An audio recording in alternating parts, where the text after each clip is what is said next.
Hello, my amazing children. This is Grandma Carla, and I am back with another Christmas story.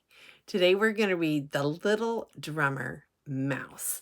And this book is by Mercy Myers, Little Drummer Mouse. Now, you have to make do with my funny glasses. The tinting on my glasses does not like the light that I use to make it bright enough to read to you. So I'm sorry, I have this really weird look going on, but hopefully you won't be too distracted by that. A Christmas Story. And it starts with a little poem. It was for the little grandchild of this author. When I first saw you, I just had to dance. And if I was a pony, I would have to prance. And if I played guitar, I would have to strum. And if I was a drummer, I would have to drum. But I am your grandpa, so I wrote a poem. Isn't that sweet? And I have lots of grandchildren, and I agree wholeheartedly. When a new grandbaby is born, I am always so excited that I'm ready to drum or strum or dance or prance because children are a gift of the Lord. And here we start our story. It had always seemed, for as long as the little mouse could remember, that he followed along behind. He was the smallest in the family, and because it was hard for him to keep up with his brothers and sisters, his mother worried about him a great deal. So she made a tiny drum for him out of a hollow acorn. "My littlest one," she told him, "you are always lagging behind, but at least I'll hear you beating on this drum, and that way I won't lose you." So here is the littlest little drummer, the little mouse, and these are all of her children, and she has a lot of them, so you can see why she needed a little drum for the littlest one.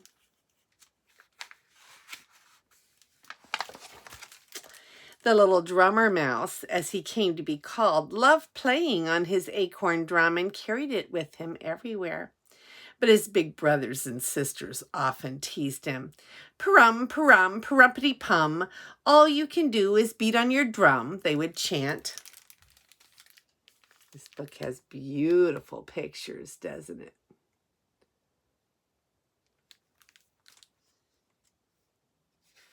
You see how he's right there and they're teasing him as he drums.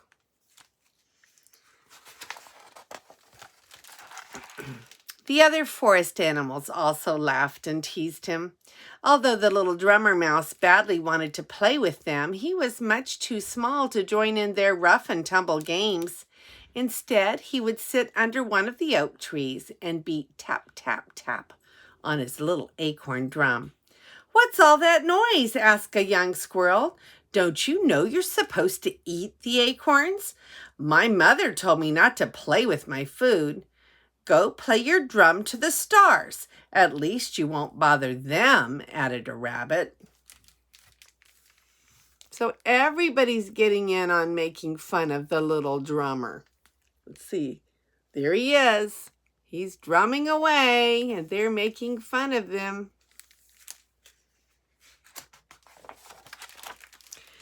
And so that's just what he did. On clear nights, when the mouse family was tucked in the bed, the little drummer mouse would often creep outside to the farmer's field. There he loved to watch the stars twinkle back at him as he tapped along, and they even seemed to enjoy his playing as much as he did. You see him there, and they're going along.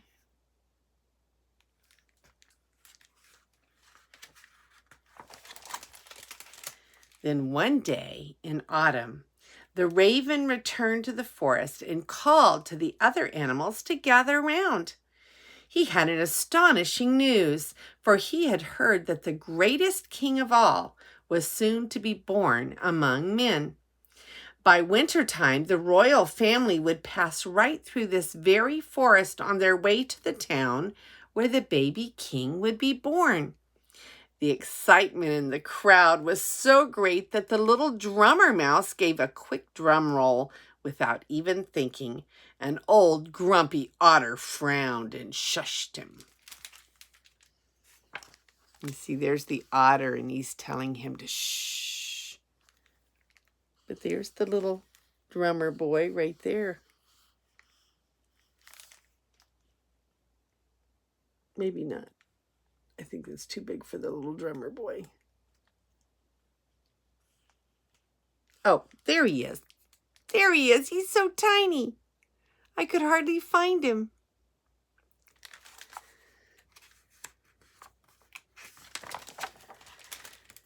We should do something to welcome them, a deer called out, and everyone murmured in agreement.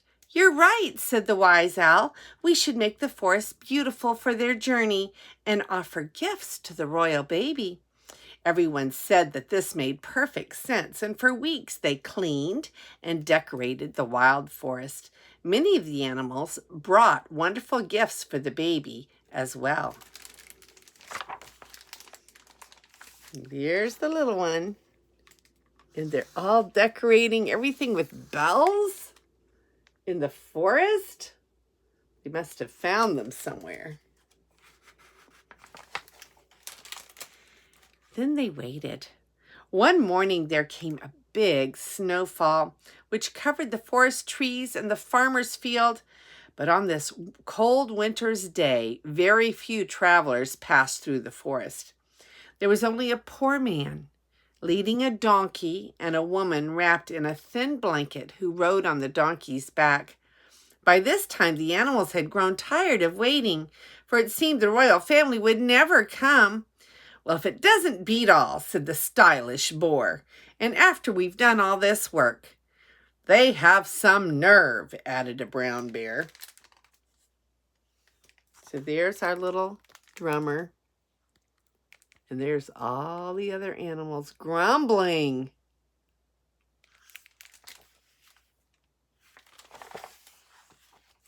The animals were all very upset, but the wise owl calmed them down. After all, he said, they're the royal family. No doubt something of great importance came up and the trip was canceled. That cheered everyone up, and since they had prepared a grand celebration, they had a wonderful party anyway. They danced and sang and ate until the sun set, and the first stars of evening twinkled in the heavens above. And even the little drummer is getting in on the action here. This big party, they decided to have a celebration anyway. Later, snug in his little bed, the little drummer mouse was still too excited to sleep. Looking out the little window in the bedroom he shared with his many brothers and sisters, he noticed a new bright star that shone down from heaven. It was the most beautiful star he had ever seen. Quietly, he took his acorn drum and crept out to the field to get a better look.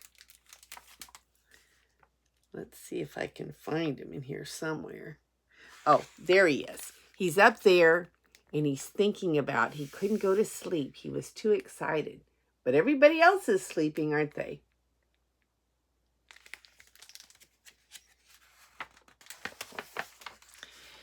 He was so intent on watching the star that he didn't notice 3 tall figures crossing the field in his direction. "Young mouse," said a sudden deep voice, "we are looking for a stable. Is there one nearby?"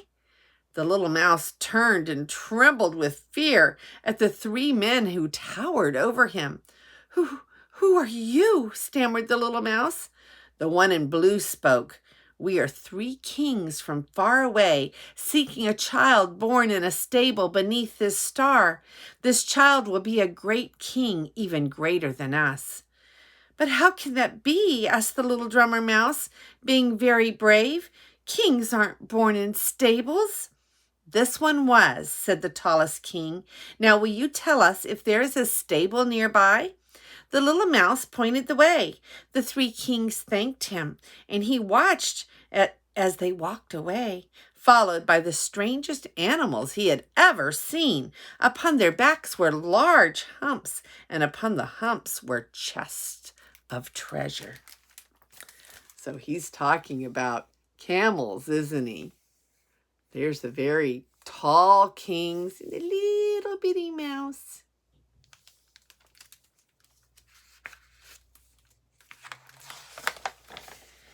I wish I could see the baby king, thought the little drummer mouse.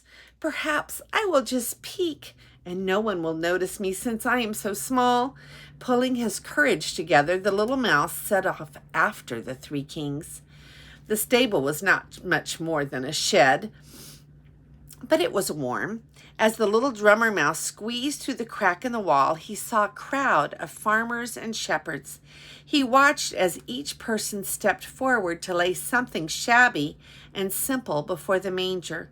Over the manger stood the man and the woman who had passed through the forest the day before. That was Mary and Joseph, right? There's the stable. There's right there, the baby is being held by Mary. No, there's Joseph and Mary, and then there's the little stable. The little manger. And there's the little mouse. He's just peeking in because he's not supposed to be there, is he?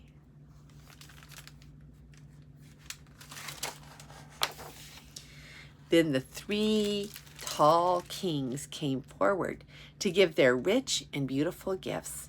There was gold and silver and perfumes that smelled wonderful. So it is true, thought the little mouse. He must indeed be a great king. I'd better be going. After all, I haven't been invited and I have nothing to give. He tried to creep back out through the crack, but the shepherd's foot was blocking the way. Here he is.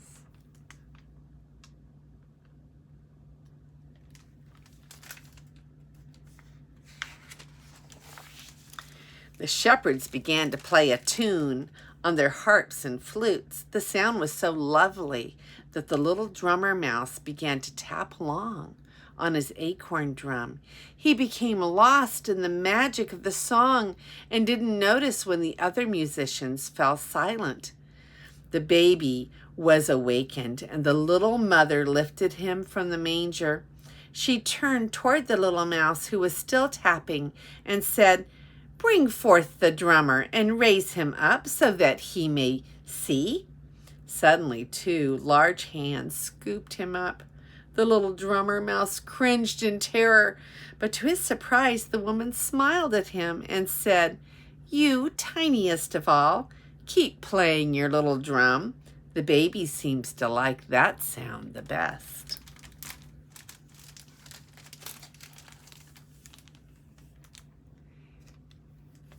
Here's the little mouse.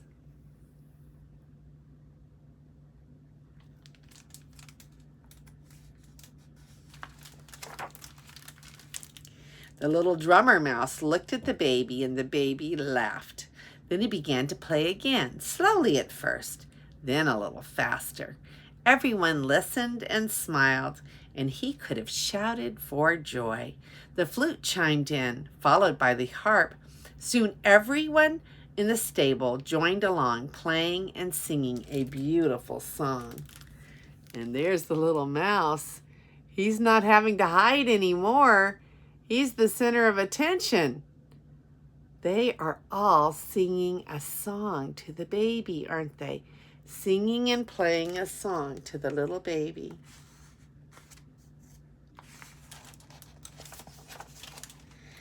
For the first time ever, the little drummer mouse with his little acorn drum wasn't being teased or following along behind. He was leading instead.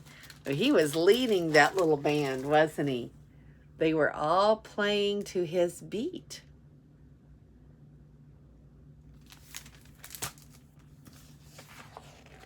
And that's the end of the little drummer mouse. Wasn't that a good story? And remember that this is, although it is a make-believe story because mice can't talk, it was a true story in that there really was a baby born in a manger and a mother and father who stayed in that manger and received the shepherds and the wise kings. And all of that part of the story is very, very true. So maybe a little mouse wasn't playing on a drum and talking to the men, but the basic story is very real. The little baby Jesus was born in a manger. And God, I think, designed it that way, maybe partly so that everybody in the whole world could come and worship him. He wasn't born in a palace where poor people and people who aren't of high status could not get in to worship him. He was born in a stable with the cows and the horses, the donkeys, and anybody could walk in, even a little mouse. This is Grandma Carla, and I love you.